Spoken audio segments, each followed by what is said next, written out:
Embora de nada ser digno, desfruto do seu grande amor. Que lindo, né? Que lindo, que lindo, que lindo. Amados irmãos, no domingo de manhã, pastor Elias Santana, ele começou exatamente os estudos quanto pode trazer, viu, Davi? Ele começou os estudos quanto a sexta lição, nossa sexta lição, que é a questão relacionada ao discernimento dos falsos profetas. Então, discernir falsos profetas nunca foi e nunca será simples. Nós tivemos uma aula maravilhosa e hoje nós vamos continuar. Por quê? Porque domingo não tem como aplicar a escola bíblica dominical. Domingo é Santa Ceia. Então hoje, mesmo você não estando com a revista, não há necessidade. O estudo de hoje independe da revista. Nós vamos ter a segunda parte da lição 6 e a terceira e última parte será ministrada, sem ser esse domingo, o outro domingo, tá bom? Então, domingo agora é dia 1, é Santa Ceia, o outro domingo será dia 8, tá? E aí nós estaremos juntos no dia 8, terminando esta preciosa lição. Terminando esta preciosa lição. Então, nós que tínhamos planejado em desenvolver a lição número 6 da Escola Bíblica Dominical, o quinto sinal, falsos profetas, nós vamos desenvolver em 3 encontros, não mais em 2, em 3 encontros. Esse será o segundo encontro, e o terceiro e último encontro será no próximo, sem ser domingo agora, dia 1, o outro domingo, exatamente dia 8 do mês que vem, 8 de maio. Tá bom? Vamos então para os slides, lembrando-se de tudo que lemos no Salmo 81. Obrigado, meu pastor. Deus abençoe. Lembrando-se de tudo que lemos no Salmo 81, vamos então aos nossos slides. Então, aqueles que estão sem a revista, sem nenhum problema, hoje nós não vamos precisar especificamente da revista, mas é a continuação do estudo de domingo de manhã. Bem, nós estamos estudando os sinais da vinda de Cristo. E eu creio que você se recorda que o primeiro sinal são os falsos cristos. Aí é fácil, né? É fácil, porque o próprio indivíduo diz que ele é o Cristo. E que o Cristo que veio não conseguiu cumprir toda a missão, e ele agora está cumprindo toda a lição. Ou seja, ou pelo menos a parte que está faltando. E Jesus disse que esse tipo de gente se multiplicaria demais, e nós vimos o quanto que cresceu. O segundo grande sinal é exatamente guerras e rumores de guerra. Também um sinal bem objetivo, né? A gente sabe perfeitamente quando está tendo guerra. A gente sabe quais são as consequências de uma guerra. E a gente consegue identificar muito bem isso. E nós estudamos o quanto esse segundo sinal ganhou proporções enormes como nunca, a indicar que Jesus está voltando. Terceiro sinal que estudamos foi a questão dos desastres naturais, inundação, pandemias, pestes, enchentes, né? A gente tem mais um sinal bem objetivo da parte de Cristo. Cristo deixou de forma muito clara o quanto os desastres naturais iam aumentar à medida que a sua vinda estaria chegando. E vimos o quanto esse sinal se cumpriu. Também estudamos o quarto sinal, a questão da perseguição, né? E vimos como está se cumprindo.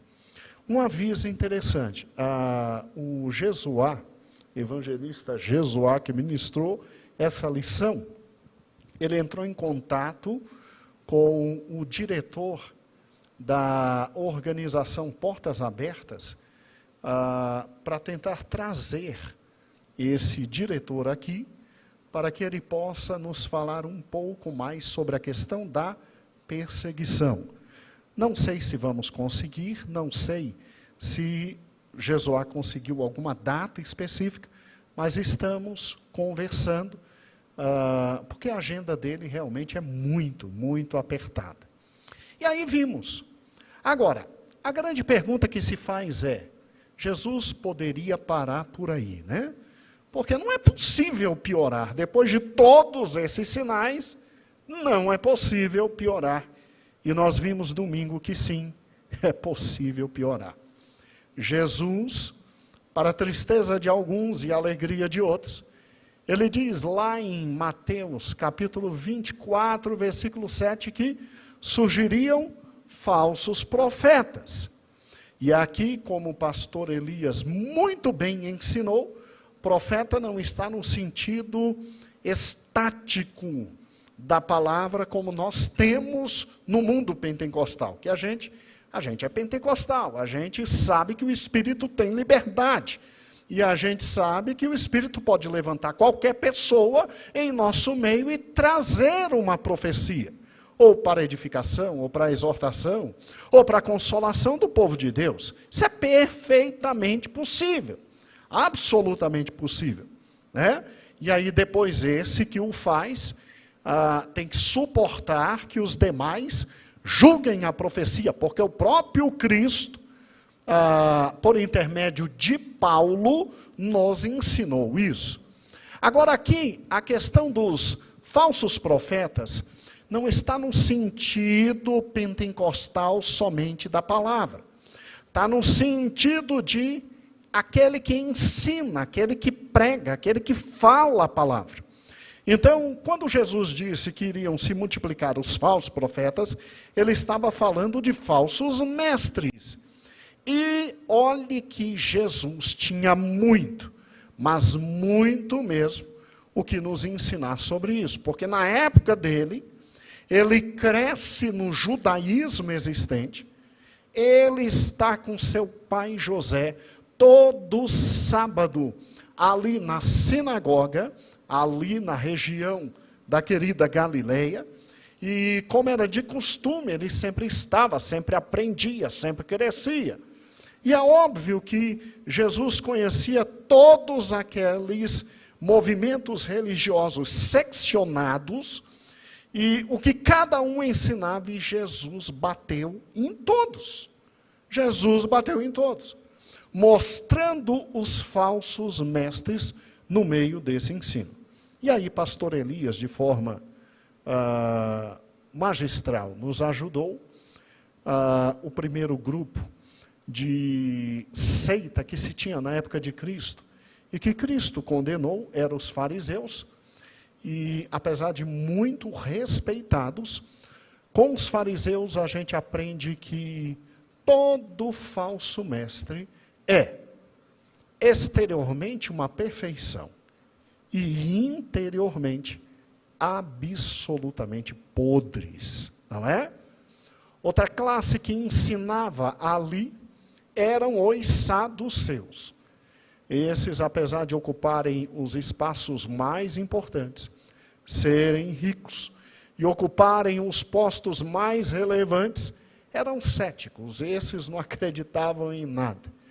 Mas ensinavam, tinham discípulos, e os discípulos aprendiam, e aprendemos com o pastor Elias, que todo falso mestre, ele tem muito de saduceu. Por quê? Olha que interessante, porque desconsideram verdades centrais da palavra para possibilitar uma vida tranquila com o pecado. Absolutamente tranquila com o pecado. Terceiro grupo que Jesus identifica, e esse é um grupo um pouco mais difícil, né? Eram os doutores da lei, mas identifica como mestres também falsos, são os escribas. E aprendemos com o pastor Elias domingo que todo falso mestre vive no mesmo esquema dos escribas. Simples. Faça o que eu mando. Entretanto, não faça o que eu faço. E por fim, estudamos os herodianos, que para muitos foi uma novidade, mas sim, era um grupo também político, social, e que ensinava, e que tinha discípulos, e que era odiado pelos outros grupos. Mas quando se tratava de Jesus, todo mundo se unia para arrebentar Jesus, como o pastor Elias nos ensinou. E com os herodianos, a gente aprende que todo falso mestre é ecumênico, né? É aquele tipo de sujeito que prega que Deus é Pai de todos os caminhos levam a Deus, que Deus é amor, e que Deus está em todo lugar, e que mal há. Qual é o erro de se unir tradições judaicas com tradições romanas? Qual o erro? E, amados irmãos, nós tivemos como fonte o ICP, né? Ou seja, o Instituto Central de Pesquisas, e que será fonte hoje, de novo para nós, junto com as seguintes Bíblias de estudo. A Nova Almeida atualizada, que eu recomendo, está maravilhosa, é sem sombra de dúvidas, hoje, a melhor Bíblia de estudo que temos no país, tá? A Nova Almeida atualizada. Peguei também como fonte para o estudo de hoje, a King James, só que com estudos Roman, tá bom? Peguei como estudo também base a Shed. A Bíblia Shed, irmãos, para quem não sabe, é a antiga Bíblia Vida Nova. Na minha época de jovem, chamava Bíblia Vida Nova. Aí agora eles chamam de Bíblia Shed, mas os comentários são os mesmos, tá bom? E peguei também a querida Bíblia Thompson, uma das melhores que nós temos, para continuar o estudo de hoje. Pastor, além desses 4 grupos, existe mais alguém que ensinava erradamente ali na Palestina? Uai, você já ouviu falar dos samaritanos? Não, mas espera aí, os samaritanos não era aquele grupo, gente boa, maravilhosa, um grupo que até Jesus defendia. Jesus não chegou a contar histórias e parábolas envolvendo samaritanos para arrebentar fariseus, saduceus, herodianos e escribas. Não havia uma certa simpatia de Jesus com samaritanos? Pois é, Jesus, de todos os grupos que ele repreendeu, os samaritanos foram aqueles que mais abriram o coração para Jesus. Mas era, com certeza, um dos grupos mais terríveis em matéria de falso ensino e de falsa doutrina. E eu quero, nesta noite de quarta, compartilhar com os irmãos muita coisa sobre eles, porque normalmente a gente estuda muito os queridos fariseus, saduceus, herodianos e escribas, e mal sabe do perigo que essa gente traduzia na época de Cristo. E Cristo não passou a mão na cabeça desses homens, não. Ao contrário, Cristo chegou, mas chegou chegando forte. Mas como eles abriam o coração para o Senhor Jesus com mais facilidade que os outros, aí obviamente recebiam muito mais de Cristo. Tanto é que foram os primeiros grandes a serem evangelizados pela igreja ali do lado de Jerusalém. Vamos lá, você já ouviu falar dos samaritanos e a doutrina que eles pregavam, que é o samaritanismo? Olha que interessante. Era uma classe absolutamente odiada pelos judeus. Todo bom judeu, ao acordar, ele levantava a mão para o céu e ele dizia: Obrigado, Senhor Deus, porque não sou mulher. Obrigado, Senhor Deus, porque não sou gentil. E obrigado, Senhor Deus, porque não sou samaritano. Era difícil, né? Difícil. Olha o que era um bom judeu tradicional na época de Cristo. Olha a gratidão que uma peça dessa tinha. Samaritano era odiado pelos judeus, por quê? Porque Sargão, o rei da Assíria, ele leva, quando entra no reino dividido, os judeus que viviam em Samaria para a Síria, e de maldade traz da Assíria e dos povos babilônicos gente de lá para morar em Samaria. E aí o que acontece? Judeus que ficaram, não se conservaram, se misturaram com um povo que veio de fora e deu nos samaritanos. Uai, pastor, mas isso trouxe algum problema? Deixa eu te explicar. Ali residia a maior idolatria de Israel. Ali se tinha um problema muito sério com a idolatria. Eu vou pegar agora essa informação do rei da Assíria, vou transformar em slides para que você nunca mais se esqueça disso e entenda o problema que os samaritanos traziam para os judeus e a posição de Jesus para com eles, e porque eles são chamados de falsos mestres também. Vamos lá? Vocês conhecem esse mapa, querido? É óbvio que conhecem. Isso é o território unido ali em Salomão, porque primeiro veio Saul como primeiro rei, depois Davi, depois Salomão. E veja que território enorme era o território de Israel. Agora, Davi, me ajude por gentileza, mostrando as partes de vermelho. Acompanhe comigo, chegue mais perto, meu filho, e depois retorne. Lá em cima estão os arameus. Por que será que está de vermelho? Baixe, Davi, por gentileza. Do lado estão os amonitas. Por que será que está de vermelho? Embaixo, os moabitas. Por que será que está de vermelho? Abaixo, os edomitas. E lá no cantinho, não de vermelho, mas de cor negra, filisteus.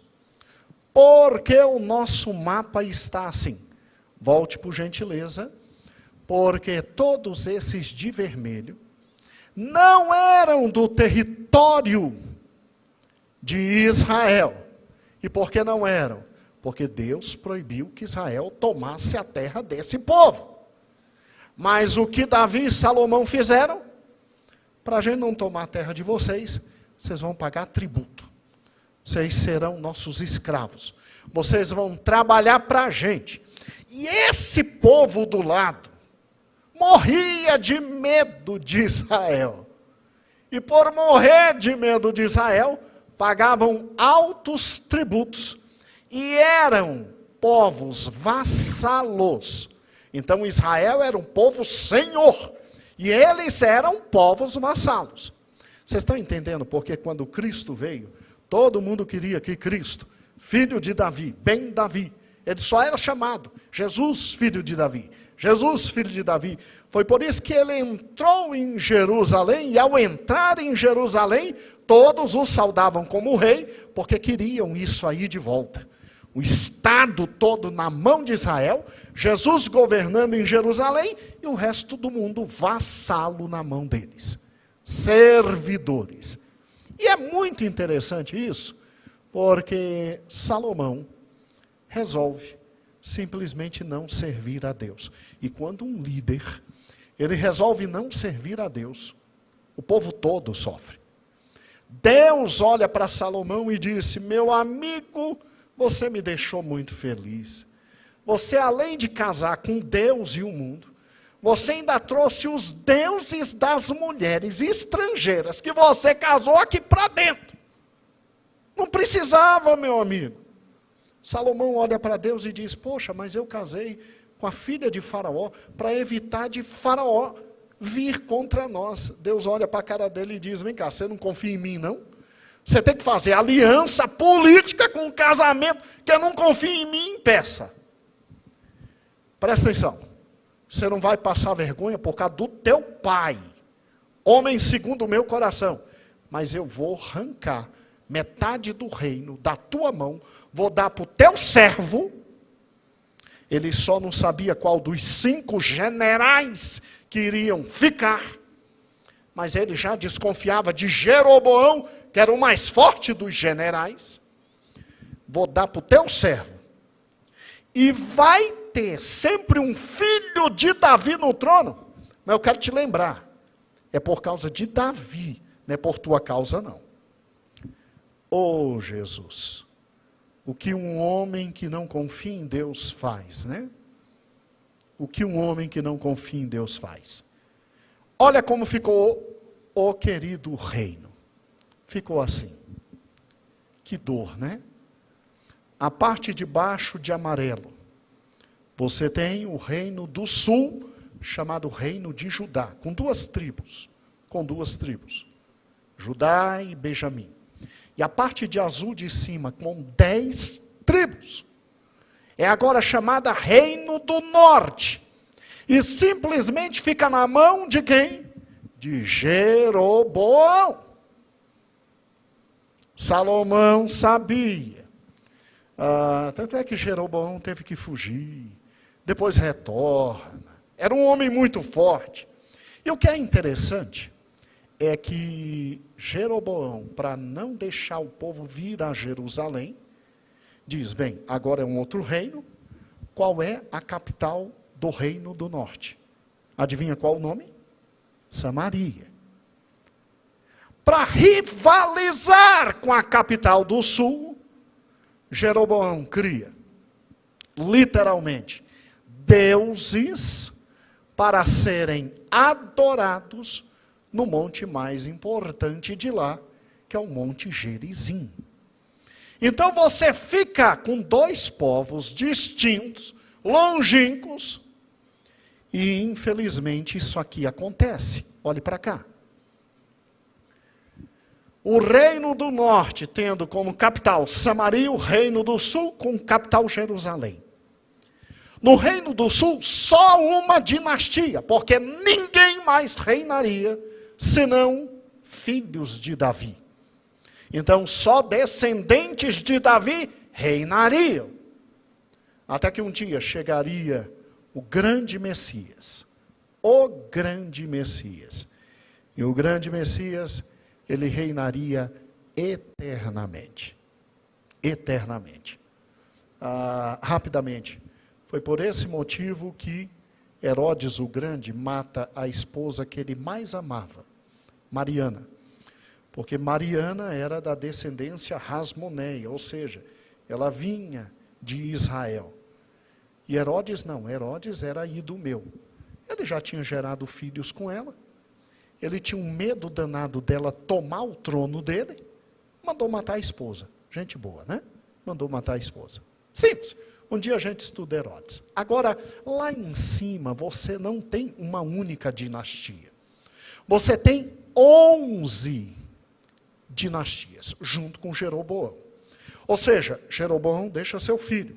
Seu filho não consegue se manter. Vem um outro capitão e toma o poder. Aí vem Onri. E aí vem até Acabe. Aí com Acabe acaba a dinastia de Onri. Aí sobe outra. Então, famílias se revezavam no poder lá em cima. E aí o que acontece? Ocorre algo simples. Um reino dividido, ele não subsiste. E o que é terrível? Vamos lá. Está vendo ali o reino de Judá e o reino de Israel? Davi, preciso de novo de você. Vamos lá? Amplia o azul. Amplia o azul. Está aí Israel, capital em Samaria. Do lado estão os arameus, abaixo estão os amonitas, lá em cima os fenícios, desça Davi, embaixo está Judá, de vermelho ao lado os filisteus, ao lado Moabe e embaixo Edom. Você se lembra que era um reino só dominando sobre tudo e todo mundo era vassalo de Davi? Agora, irmãos, todos esses reinos ao lado invadem constantemente, ou Israel ou Judá, e eles têm que ir se virando sozinhos. Então, Israel e Judá já brigavam entre si. Os reinos vassalos agora aproveitam para invadir. Subsiste? Não subsiste. O que acontece?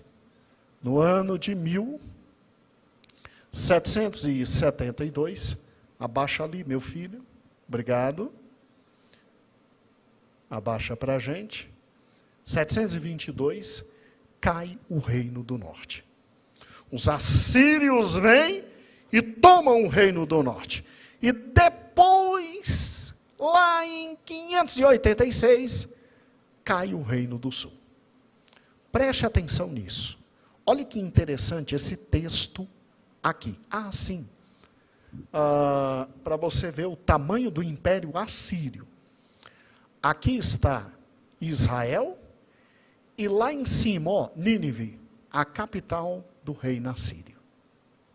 A capital do reino assírio. Olha o tamanho. Então, olha que interessante. O que acontece? Vamos ler junto esse texto. No ano do 10º do rei Acás, rei de Judá, começou a reinar Oséias, filho de Elá, no reino de Israel. Então você tem 2 reinos e 2 reis. Lá em Judá, Acás e Oséias em Israel. Ele reina em Samaria 9 anos. Fez o que era mal aos olhos do Senhor. Contudo, não como os reis de Israel que foram antes dele. Quer dizer, ele não foi tão ruim, mas a conta já tinha chegado. Aí a conta chegou, o que aconteceu? Contra ele subiu Salmaneser, rei da Síria. E Oséias ficou sendo servo dele e pagava tributos. Então o rei veio, era assim que os reis dominavam na antiguidade, eles chegavam perto da cidade e diziam: quer morrer ou quer pagar tributo? Aí você, rei da cidade, fazia o cálculo. Quero pagar tributo. Evitava de morrer. Só que o rei Oséias se misturou com o rei do Egito e fez um levante contra a Síria. Oh, meu Deus do céu, ó que dor.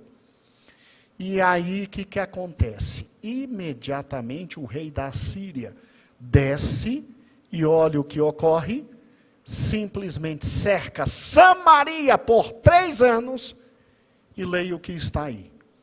E no ano 9 de Oséias, rei da Síria tomou Samaria. Oséias era rei do reino do norte em Samaria e levou Israel cativo para a Síria.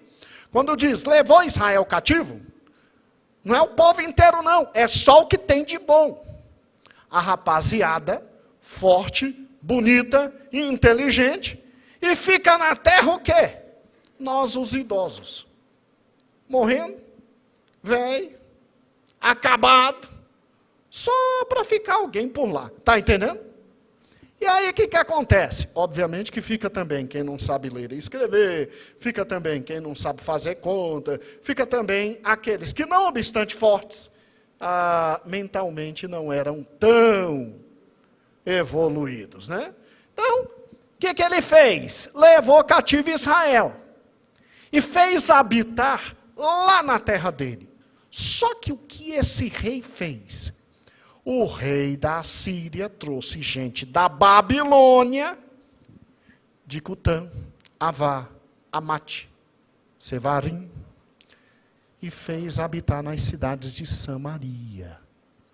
em lugar dos filhos de Israel. E eles vieram e tomaram Samaria como herança. Presta atenção. Se você é rei, você leva para o reino o que tem de melhor para te servir, não é verdade?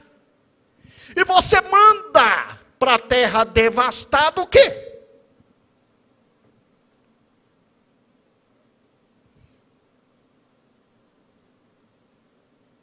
O que tem de pior. Ou seja, sabe, eu não quero muito esse indivíduo, não vou com a cara daquele, aquilo é pilantra. Você entendeu o que foi morar em Samaria?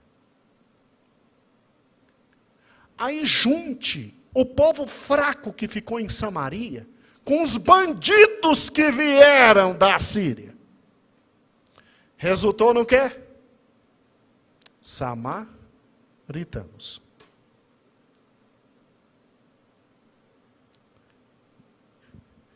O ódio dos judeus começa por aqui. Porque olhe para aquele quadro. Leva para a Síria o que tem de bom em Samaria. Manda de volta o que tem ruim na Síria. Junta quem ficou. Gente, irmãos, os judeus que ficaram, ao invés de lutarem pela tradição deles, eles já vinham de pecado, eles já vinham de idolatria, desde Jeroboão, meu amigo.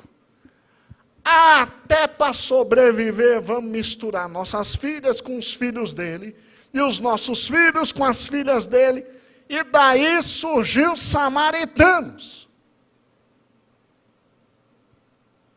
Olha que interessante. Daí por quê?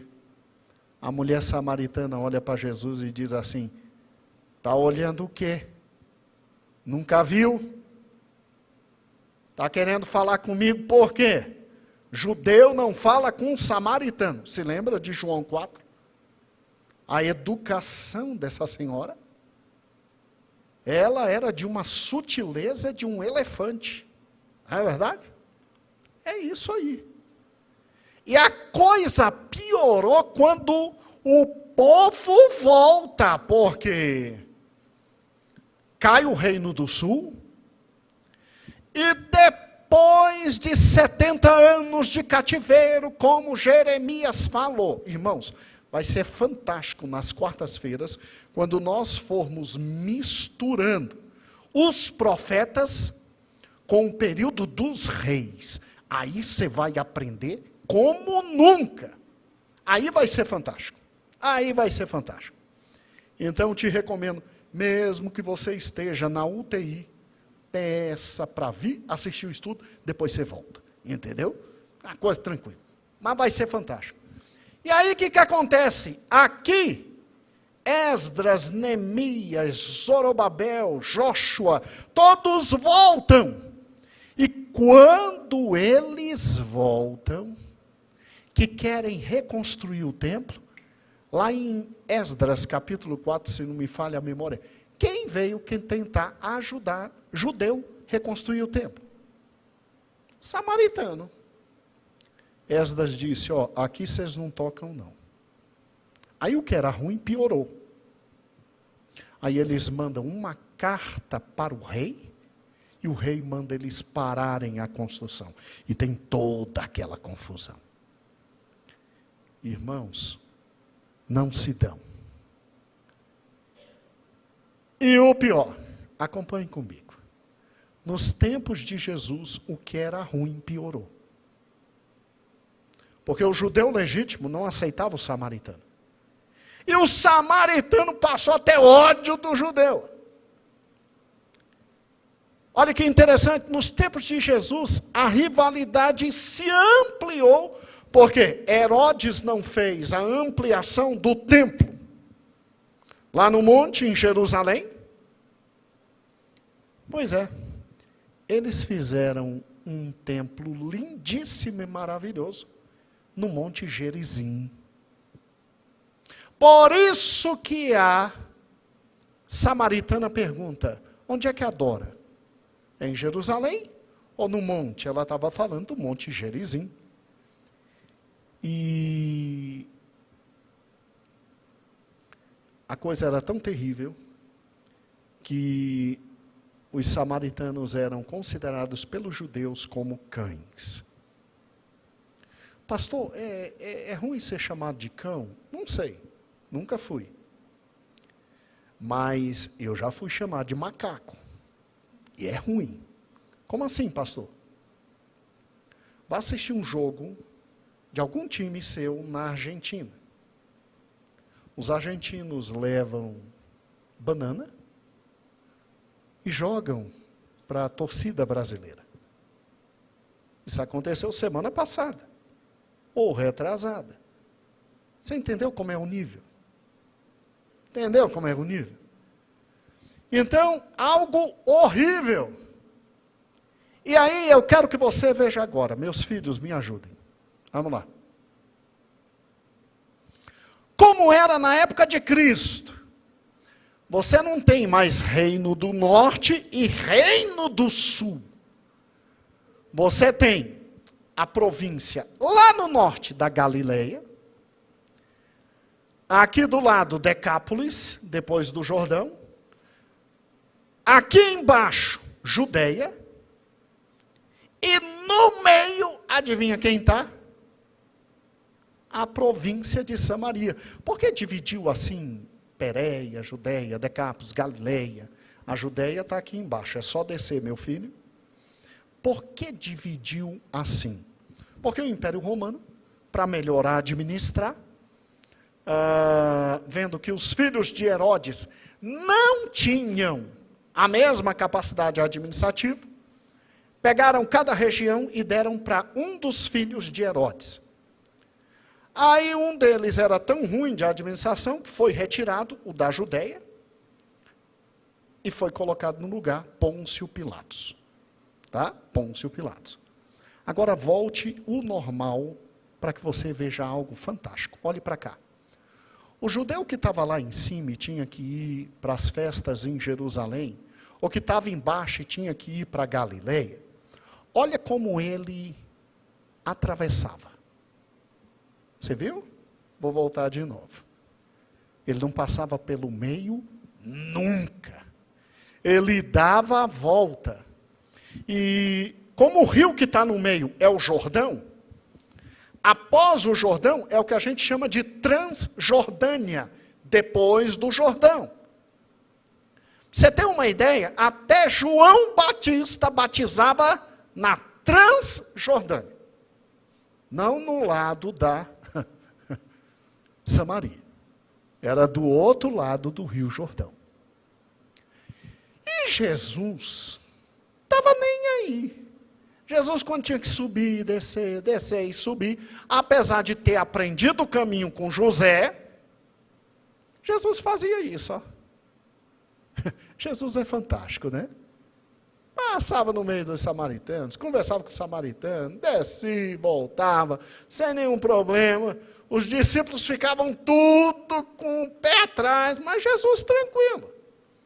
E aí muitos dizem que por causa disso, Jesus abraçava os samaritanos e concordava com a vida deles. Não. Uma coisa é amar o pecador e falar de Deus para o pecador e trazê-lo à presença de Deus. Outra coisa é viver no pecado. Preste atenção. Qual o problema dos samaritanos? Aí está aquela parte que lhe falei, né? A mulher disse, está falando comigo por quê? Está me olhando por quê? Judeu não fala com samaritano, né? E Jesus ainda, só para fustigar os grupos de domingo que estudamos com o pastor Elias, ainda dava exemplo com o samaritano. Jesus queria a cruz, né? Não tinha para onde correr. Erro dos samaritanos. Vamos lá. Eles tinham como escritura só o Pentateuco. Nada mais. Vá preparando o vídeo. Só o Pentateuco. Já deixa no ponto. Espera aí, pastor. Os samaritanos não admitiam os profetas? Não. Eles não reconheciam qualquer judeu como autoridade. Elias? Está maluco? Eliseu? Não, nem a pau. E vem cá, pastor. E os livros históricos? Menos ainda. E os poéticos? Menos ainda. Peraí. Quer dizer que se eu encontrar um samaritano ainda hoje, ele diz que a palavra de Deus se resume a Gênesis, Êxodo, Levítico, Números e Deuteronômio? Isso. Todo falso mestre só pega da Bíblia aquilo que lhe interessa. E Jesus bate nos samaritanos quando ele diz que toda a Escritura fala dele. E quando ele fala de Escritura, ele diz: Moisés, os profetas e os salmos. Se o Velho Testamento estivesse errado, Jesus teria consertado. E nós teríamos entendido o que não era para estar. Ao contrário, ele ratifica todo o Velho Testamento. E ele diz que tem que se cumprir todo o tio. O mínimo e o máximo, tudo tem que se cumprir.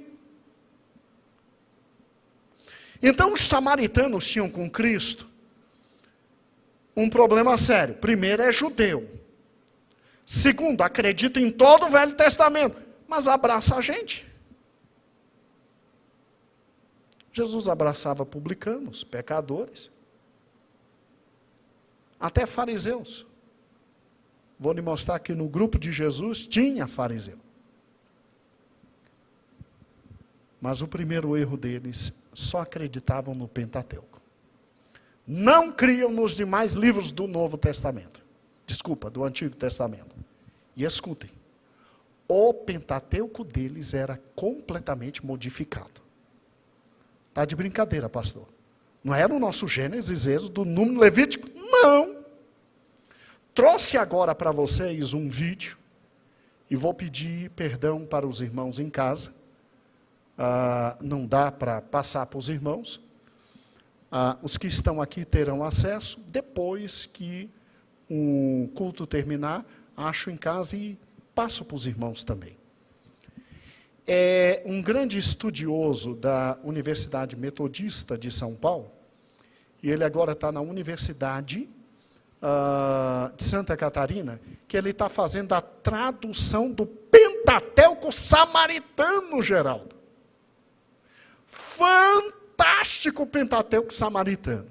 Quer ver um pouquinho dele? Ó que fantástico. Davi, nos ajude. Os irmãos que estão na live nos perdoem. Nós vamos ficar um tempinho fora e depois retornamos.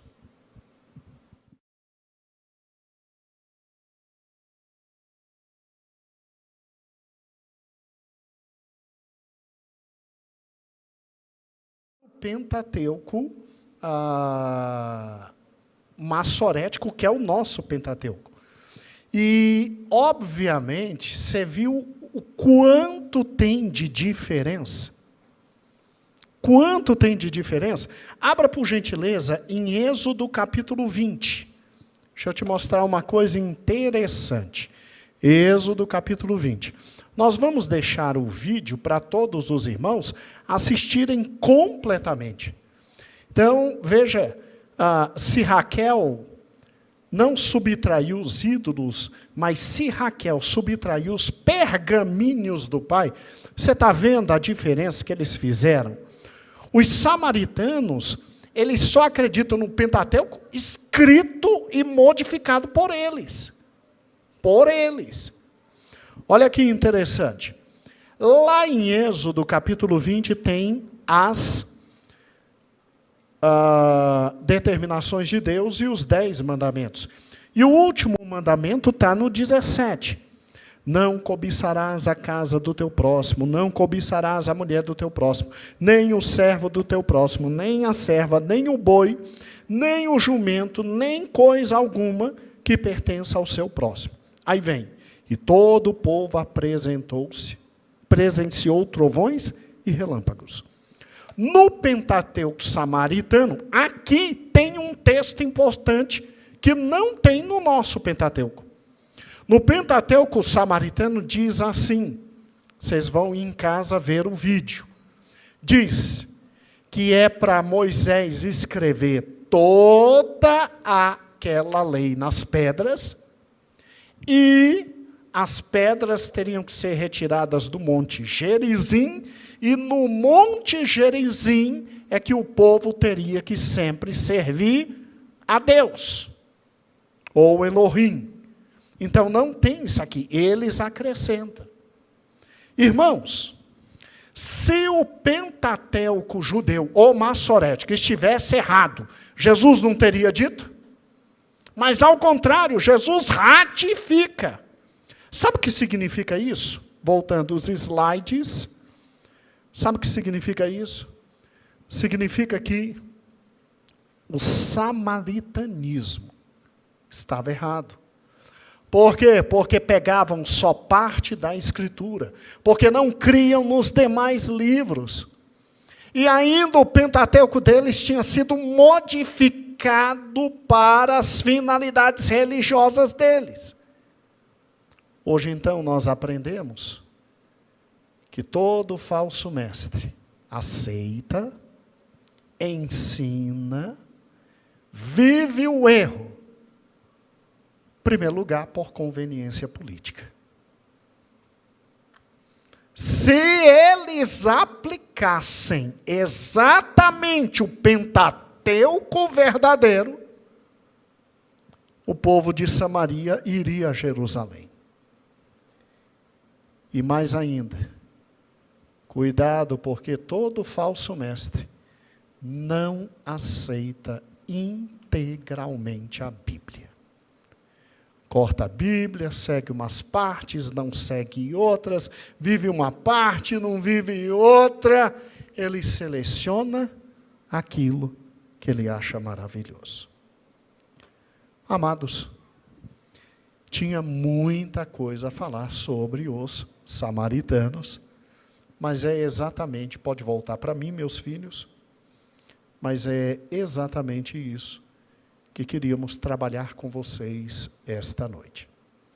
Esse assunto seria trabalhado no domingo de manhã, mas domingo nós temos ceia, e se nós juntarmos tudo sobre os falsos mestres, vamos ver se está aí na cabeça. Em primeiro lugar, todo falso mestre, exteriormente, ele é o quê?